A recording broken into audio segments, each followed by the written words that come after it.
અને આ તરફ લોકસભામાં વિપક્ષ નેતા રાહુલ ગાંધીનું હેલિકોપ્ટર ઝારખંડના ગોડામાં અટવાયું. એર ટ્રાફિક કંટ્રોલની મંજૂરી ન મળતા રાહુલ ગાંધીનું હેલિકોપ્ટર અડધો કલાક સુધી અહીંયા ઊભું રહ્યું હતું. આખરે અડધો કલાક બાદ ક્લિયરન્સ મળતા હેલિકોપ્ટરે ઉડાન ભરી હતી.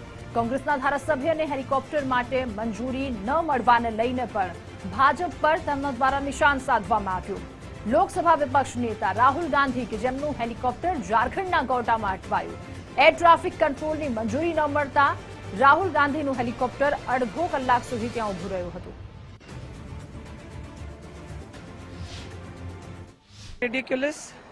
This is like I don't know how to express, but this is not acceptable.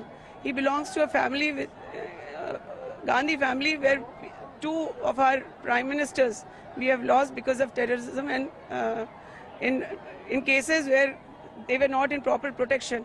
And why have they compromised with the security of Rahulji is very. તો કોંગ્રેસના ધારાસભ્યએ આ વાતને લઈને હેલિકોપ્ટર માટે મંજૂરી ન મળવાને લઈને પણ તેમના દ્વારા ભાજપ પર નિશાન સાધવામાં આવ્યું. વાત કે રાહુલ ગાંધીનું હેલિકોપ્ટર ઝારખંડમાં અટવાયું હતું. ઝારખંડના ગોડામાં તેમનું હેલિકોપ્ટર અટવાયું. તેમને એર ટ્રાફિક કંટ્રોલની મંજૂરી ન મળી અને આ મંજૂરી ન મળતા રાહુલ ગાંધીનું હેલિકોપ્ટર અડધો કલાક સુધી ત્યાં ઊભું રહ્યું અને આખરે અડધો કલાક બાદ તેમના હેલિકોપ્ટરને ક્લિયરન્સ મળ્યું. ત્યારબાદ રાહુલ ગાંધીના હેલિકોપ્ટરે ઉડાન ભરી. જોકે આ સમગ્ર મામલે ત્યાંના ધારાસભ્યએ નિશાન પણ સાધ્યું. મંજૂરી ન મળવાને લઈને ભાજપ પર તેમના દ્વારા નિશાન સાધવામાં આવ્યું. કોંગ્રેસના ધારાસભ્ય દ્વારા નિશાન સાધવામાં આવ્યું. ત્યારે લોકસભા વિપક્ષના નેતા રાહુલ ગાંધીનું હેલિકોપ્ટર ઝારખંડના ગોડામાં અટવાયું. એર ટ્રાફિક કંટ્રોલની મંજૂરી ન મળતા તેમનું હેલિકોપ્ટર અટવાયું હતું. અડધો કલાક સુધી આ હેલિકોપ્ટર ત્યાં ગોડામાં ઊભું રહ્યું હતું અને અડધો કલાક બાદ તેમને મંજૂરી મળી. ક્લિયરન્સ મળતા હેલિકોપ્ટરે ત્યાંથી ઉડાન ભર્યું હતું. જોકે આ સમગ્ર મામલે કોંગ્રેસના ધારાસભ્યની પ્રતિક્રિયા પણ સામે આવી છે. વધુ માહિતી મેળવીશું. સંવાદદાતા વિજય દેસાઈ આપણી સાથે ન્યૂઝરૂમથી લાઈવ જોડાઈ ચૂક્યા છે. વિજય, હેલિકોપ્ટર રાહુલ ગાંધીના હેલિકોપ્ટરને મંજૂરી ન મળી. જો કે આ સમગ્ર મામલે ત્યાંના કોંગ્રેસના ધારાસભ્ય દ્વારા ભાજપ પર નિશાન સાધવામાં આવ્યું.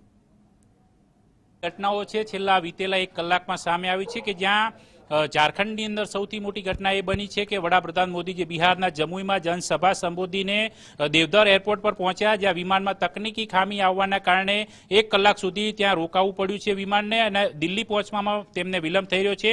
જે તકનીકી ખામી છે તેને દૂર કરવા માટેના તમામ પ્રયાસ અત્યારે કરવામાં આવી રહ્યા છે. તો બીજી તરફ રાહુલ ગાંધીનું જે હેલિકોપ્ટર છે તે ગોડાની અંદર ઝારખંડમાં અટવાયું હતું કે જ્યાં તેઓ એક જનસભા સંબોધીને ઉડાન ભરવાના હતા, પરંતુ એટીસી તરફથી કોઈ ક્લિયરન્સ ન મળવાને કારણે અડધો કલાક સુધી ગોડામાં એ હેલિકોપ્ટરને રોકાવી રાખવું પડ્યું હતું.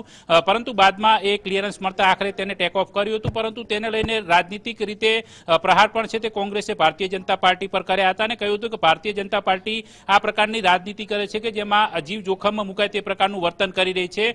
તો અન્ય એક ઘટના પણ સામે આવી છે કે જે ચૂંટણીલક્ષી છે, પરંતુ તેમાં હેલિકોપ્ટરની ચકાસણી છે. કેન્દ્રીય ગૃહમંત્રી અમિતભાઈ શાહના હેલિકોપ્ટરની ચકાસણી મહારાષ્ટ્રના હિંગોલીની અંદર કરવામાં આવી છે કે જ્યાં તેઓ જનસભાને સંબોધવા માટે પહોંચ્યા હતા અને આ અંગેની જાણકારી પણ તેમને ખુદ એક્સ પર પોસ્ટ કરીને આપી છે કે સ્વસ્થ લોકતંત્ર માટે વિશ્વના સૌથી મોટા લોકતંત્ર તરીકે ભારતની અંદર ચૂંટણી પંચના જે નિયમો છે તેમાં આપણે સૌએ સહકાર આપવો જોઈએ.